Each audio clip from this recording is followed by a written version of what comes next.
With the release of Hyrule Warriors Age of Calamity and Breath of the Wild 2 coming out in the future, Breath of the Wild is being spoken about more often than ever. So far, Age of Calamity is a blast, and is getting plenty of positive feedback amongst many. One thing being praised is each of the champions. So, today, we're going to be looking at each of these champions and see which one is the best among the others.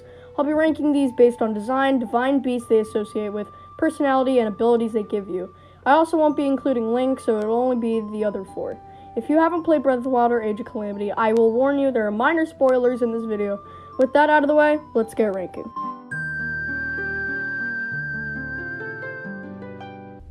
I'm gonna get a lot of hate for this. Urbosa is the chief of Gerudo Town, with Riju as her companion. I feel Urbosa is a very overrated champion. She doesn't have a very interesting reason for being a champion, besides being a chief of a town. Every other champion has unique aspects of why they're champions, but Urbosa? Okay, fine. Maybe her being able to control lightning is kinda cool, but she rarely ever uses that power in situations that could really help her. Her ability, Urbosa's Fury, is rarely ever useful. Basically, Urbosa's Fury stuns nearby enemies and takes off a bit of damage. This may be good once in a while, but if you have the Thunderblade or Shock Arrows, this ability is practically useless. Urbosa's Divine Beast is a camel, with, in my opinion, the hardest boss in the game, Thunderblade Ganon. Thunderblade Ganon is a huge difficulty spike in the game. Thunderblade Ganon can electrocute you, move super fast, and instantly kill you if you aren't holding your shield. This is the only boss in the game that took me more than one try. Urbosa has a serious personality. Most of the time in cutscenes, she's serious and doesn't really give any signs of charm.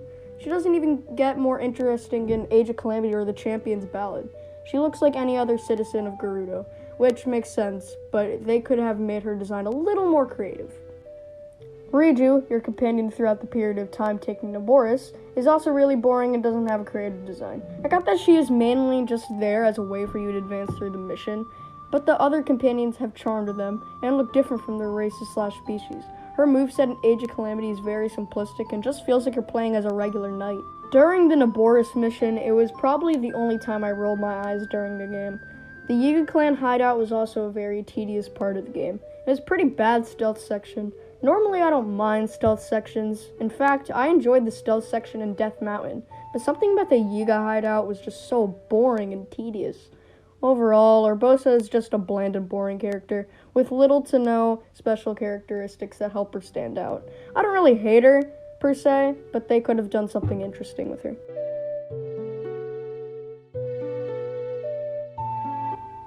Now we're getting to the ones I like. Daruk is the champion of Goron. He has a pretty charming personality. He is really chill and acts like a normal character until danger strikes. Once danger strikes, he gets serious, but still in an interesting way. With his weapon, the Boulder Breaker, he can basically swing his way out of any issue. I usually hear people say that this is their least favorite champion, but honestly, I think he's pretty cool. The Divine Beast is Rudania, a lizard with Fireblight Ganon as the boss.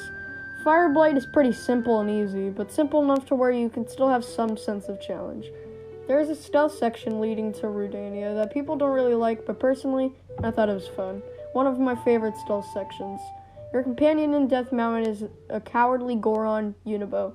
I don't really like Unibo that much, mainly because of how cowardly he can be. I feel he doesn't deserve the power of Daruk's protection because of his cowardness. Speaking of, Daruk's protection is pretty useful during certain situations. The ability gives you a force field around you and deflects any attack that comes your way, from Moblin punches to Guardian lasers. When deflected, it also stuns them in the process. These powers individually aren't too special, but when combined into one ability, it can be pretty useful. Daruk's design is sort of a blend of fitting in with other Gorons and being different. His main difference is his hair and accessories. He has a white bushy beard and long white hair. He also wears chains over his body. These are simple designs, but distinguishes him from other Gorons a lot, surprisingly. In Breath of the Wild, his goofy personality doesn't really show as much, but if you watch the Champion's Ballad cutscenes, they show his true personality. His moveset in Age of Calamity is alright. His main strong attack is swinging the Boulder Breaker and rolling around in his force field. My only complaint is that I wish he had a bit more to his personality. All in all, Daruk is a charming character, but should have a little more added to him.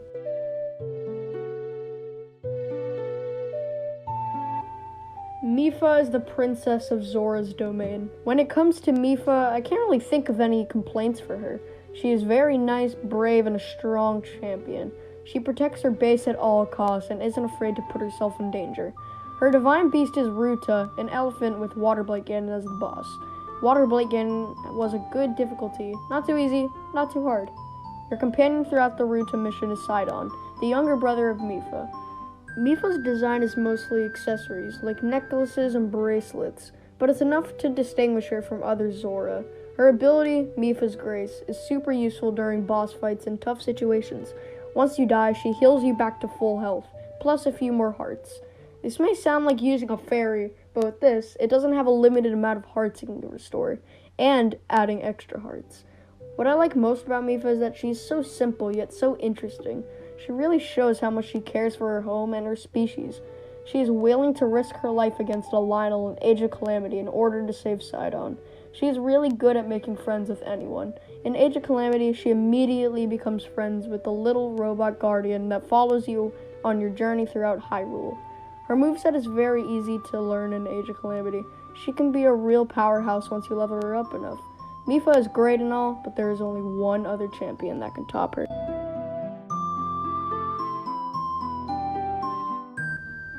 Revali, the cocky but hilarious Rito warrior, is the best champion of them all.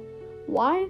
Well, for a variety of reasons. His design is good enough to where he stands out from all other Rito, and is similar not to stick out too much.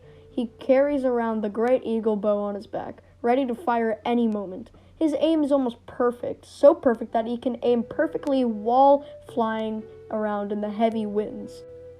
His moveset in Age of Calamity is also very simple to use, and can be very good for swarms of enemies. His divine beast is Meadow, a bird with Windblight Ganon as the boss. Va Meadow was my first divine beast in Breath of the Wild, so I remember it very well. Windblight is pretty easy, I'll admit. However, if you aren't careful, it can be difficult.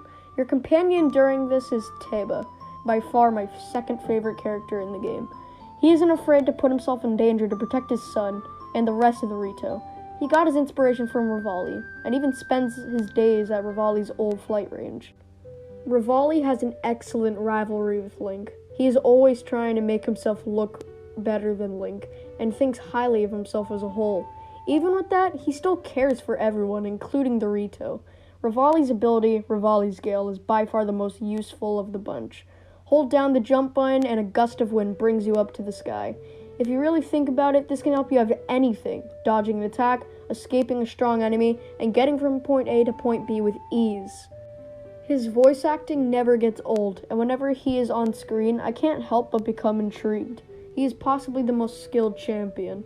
With his eagle bow, he was even able to almost defeat Link in Age of Calamity.